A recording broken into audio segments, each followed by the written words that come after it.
Hello guys, welcome to another video in this React series. This is a continuation of my previous video on creating a responsive bootstrap form in ReactJS. If you have not watched that, please feel free to go back and watch that video. I have provided the link for that video in the description as well. In the previous video, we have created a bootstrap form which is responsive in nature, and we have added some validations to that one as well. In this video, we will enhance this form and add a clear all form fields feature to this form. This feature will be useful for users who want to start over or correct the input whichever is entered. To add this feature, let's open the code editor. So this is the code of our bootstrap form which we have added in our previous video. To add clear all the fields feature, first let's add a button below this submit button. So here I have a button by name clear, and I have used the bootstrap class for this button, that is button secondary, and I have added one event handler here. So on click of this one, we are going to call a function by name handle clear.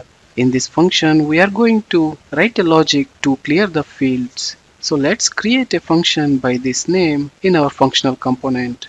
Just below the validation code which we have added here, let me add a function here.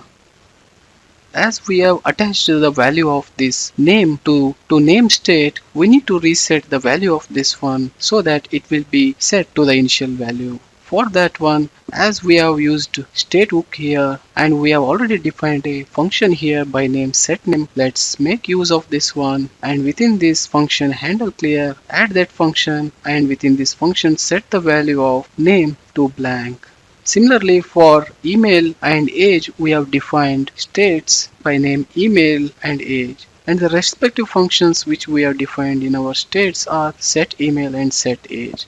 So let's make use of those and define a logic here to set those values to blank. Similarly, here we have already defined some of the validations. For that one also, let me write a logic to set those error messages also blank here.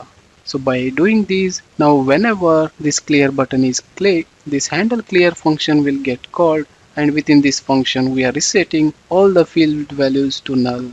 So these are the simple steps which we need to follow to clear the fields.